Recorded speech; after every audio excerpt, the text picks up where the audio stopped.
Hey guys, welcome back. Can y'all see my hair blowing in the wind? It feels, well, it is beautiful outside today, but it is warm. It's like 80 degrees here in Louisiana in November. Last week it was cold, and then the temperatures got back up to 80 this week, and then they're going to go back down. So anyways, it's a little warm out here, and I'm kind of already sweating, so this will kind of be a short and sweet vlog probably. But I'm glad that you're here. I'm glad that you're here. Let me just go ahead and make a disclaimer. I don't really know how great the audio sounds on this vlog.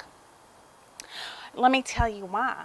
Because when Stan and I were on our vacation, I guess maybe 2 weeks ago now, he was wanting to get some really cool shots of the waves of the ocean crashing up on him. Well, they crashed up on him and on my video camera, and it died. Now, I do have a backup camera, but this camera, the audio input, output is a little janky. So if it doesn't sound wonderful, I'm sorry. We might have to get Stan to buy me a new camera, but we're just going to go with it today, okay? Anyways, so what is today? Today is Tuesday, y'all. It's Tuesday afternoon. It's already like almost 3 o'clock. We've already done schooling for the day. Already went to therapy today for the girls. Both Isabel and Mika had therapy today. And let me tell you, those girls look dang cute today because we got new outfits for them. A couple of weeks ago, I got on my favorite website, Marie Nicole. This is not sponsored or anything. It's just a website that I love. And I buy all their outfits from, or, you know, like 90% of their wardrobe is probably from there. Let me show you how adorable they look in their little outfits today. Mika, can you show everyone your adorable outfit? Can I see your new outfit? Show them how cute. And she got little pumpkins on it, but it's not like screaming pumpkins. You like it? Do you like Izzy's outfit? Isabel, you look so cute today. You got your pet rock? You have your pet rock? What? I know. Oh, you got 2 new outfits, huh? You like them? Yeah? What color is your shirt? What color is your shirt? Green. What color is Isabel's shirt? Pink. I like it. So cute. Are you done modeling for me? Okay. Bye. You want to get up with Izzy? All right, go ahead. Gonna walk her back in? Oh, wee. Oh, wee. Come on. Come on.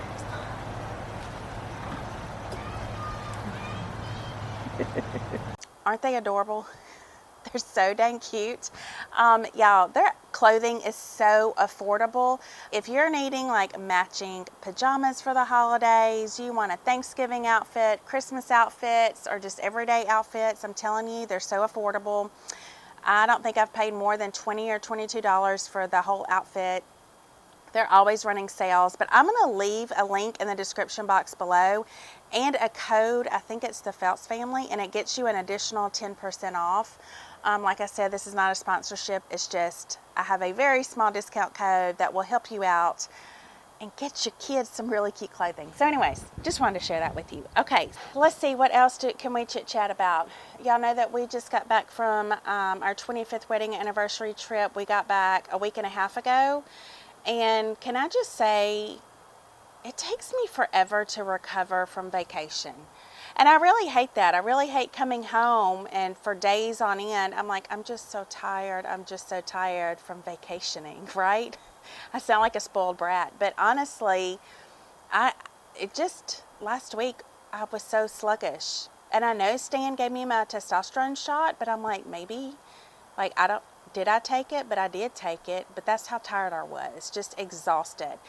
And Stan's mom, she's had some health situations arise over the past few weeks.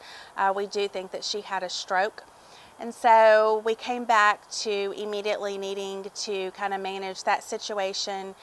And she's in a nursing home doing rehabilitation, but we don't know what the future of any of that is going to look like. So Stan and I have been going up to the nursing home twice a day to sit with Miss Betty, visit with her, and help take care of her. And I guess that is also It definitely weighs more on Stan than it does on me, because he is having to deal with the finances of it all and making life decisions and things like that pertaining to his mom, whereas I am just helping him where is needed and going up to the nursing home and sitting with her, making sure that she is good and taken care of and not forgotten. So that's been a lot. So I guess that would attribute to some of just kind of the mental exhaustion. But anyways, it's a new week and I'm back into it. I'm feeling much better. But yeah, I just wanted to sit down with y'all and share with you an update on our Bulgaria adoption.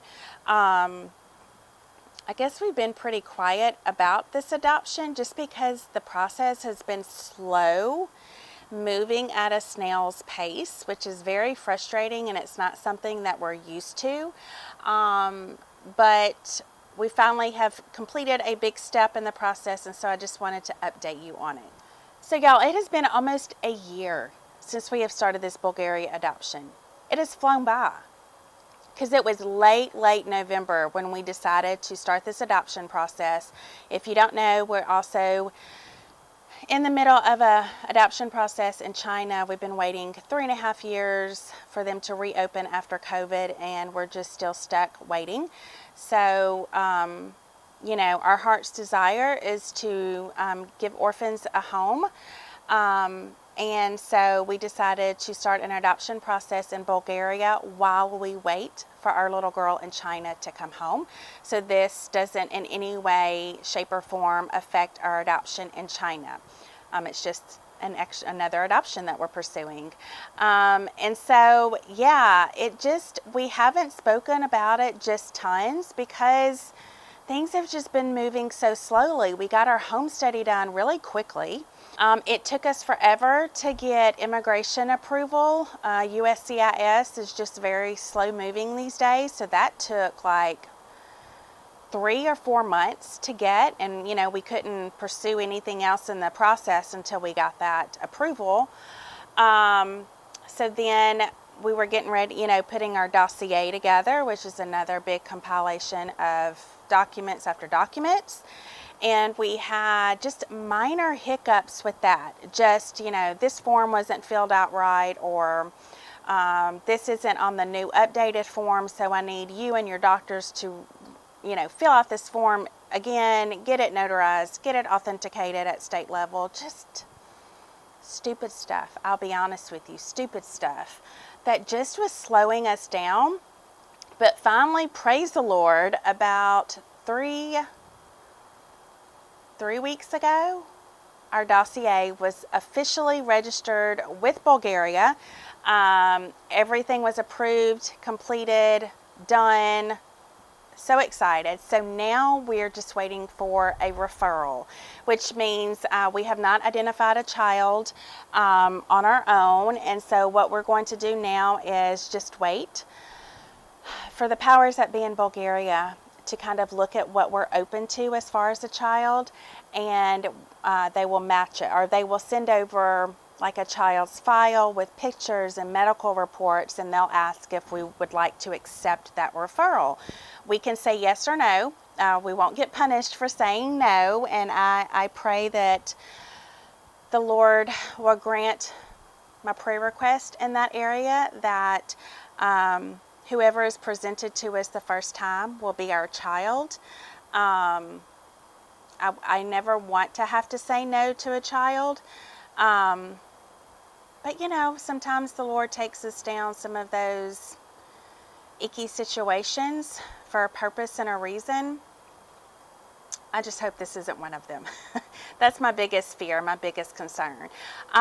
So getting a referral, well, it could take anywhere from, we're in at 3 weeks up to 3 or 4 months. I mean, I literally could get an email any moment with a child's picture and file in it, you know, or we might be waiting another month or two. But until then, we're just kind of sitting and waiting, which is hard to do, but I really have just been like, Lord, your timing is going to have to be perfect on this, because,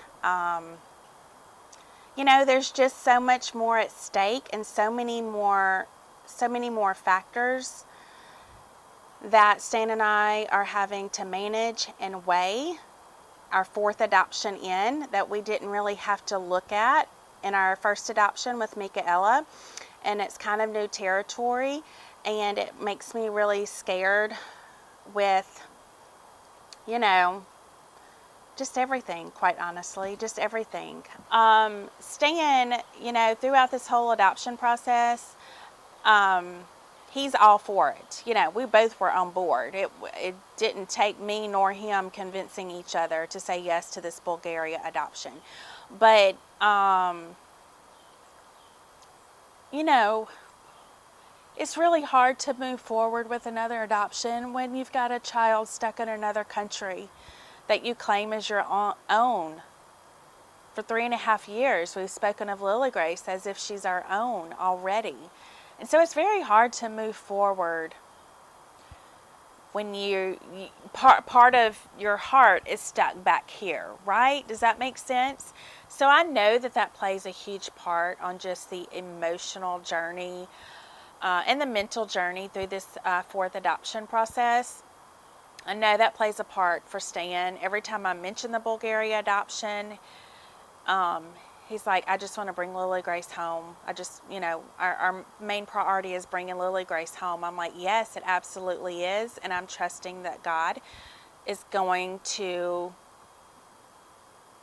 piece all these pieces together so that she will come home, and a child in Bulgaria who needs a family will come home into our family as well.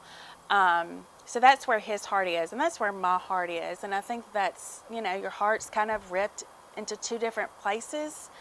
So I know that plays a part. And throughout this whole adoption process within Bulgaria, like I said, over the past year, he's been dealing with so much with his taking care of his parents. His dad was in and out of the hospital for months and months and months, and he passed away back in June. And, you know, his mother's health declining, and he's, you know, the only caretaker here.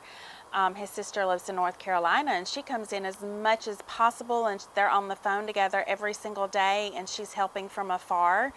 But that's a huge load for Stan to carry as well. And now that he's dealing with these kind of end-of-life situations, it causes him to think about what we're adding into our family and being prepared for when that time will come for us. No one wants to think about it, but he definitely thinks about it and wants to plan and be better prepared than maybe his parents were. I think it's just been really different because with our first adoption, we were so highly emotional about it. It was our first one, right? And we were seeing, month after month, we were seeing pictures of orphans. And it was just, I mean, God was just pecking away at our hearts month by month by month. And then finally we saw Mika's picture. You know, we got approval to adopt her, and then 11 months later, we brought her home. So that was a highly emotional journey because we knew who we were adopting, or pictures were constantly being put in front of our faces of orphans who needed families. And then Isabel, we knew from the get-go, like we saw Isabel, we requested to adopt her. So for the whole time of completing the adoption process, we knew of our Izzy, right? And we knew that she was waiting for us. So that was a very highly emotional journey. Lily Grace in China, highly emotional. There's a lot more calm being our third adoption in with Lily Grace. And we've seen God's timing, and we trust in His ways because of what we've seen with our past two adoptions. So we took that into our third adoption, I think with a lot more grace and a lot more calm. But again, we knew exactly who we were adopting, and that's been an emotional journey. 3.5 years in, and we still don't have her home. But with this Bulgaria adoption, fourth adoption in, we don't know who we're adopting. Like, we don't have a name with a face, with a story. And so it really hasn't gotten emotional for us. That emotional attachment hasn't happened yet. this is our 4th adoption in. Saying yes to adoption has almost just become second nature to us. And I don't want that to sound boastful by any means, but I mean, Stan and I made the commitment, and we just have had the mindset for years that we're just going to continue adopting until the Lord is clearly like, hey, your season ends here, and he moves us into a new season of life. So for us, like, the decision's already been made that we're just going to continue adopting. And so I think we've almost taken the emotion out of the decision-making process. And I think that has made a difference in this Bulgaria adoption. So it's just like a matter of fact of like, yeah, we're adopting. Like, yeah, it's what we do. It's what more people need to do. I'm ready to know who's going to be my daughter. And that will take it to a whole new level really quickly. And I have a feeling once we say yes to a child, we're not going to be calm anymore. There's not going to be that, cool, laid back Ashley and Stan. We're going to be like, okay, let's get our baby home, right? Anyways, y'all, that is it. Hopefully I made myself clear on all of that. We are excited that we are now to the next stage of waiting, a new stage of a waiting game within this adoption process. But I promise y'all, with the referral, I will definitely keep you posted. And at that point, we'll definitely have to start some more fundraising because really the ball gets to rolling then. So very excited about it. I appreciate all of you always asking about that adoption journey, asking about Lily Grace, and just praying for us. Yeah, I really appreciate all of you being here, and I'm starting to get sweat rolling down my back, so I'm going to call it quits here, and we'll see you on the next vlog. Bye.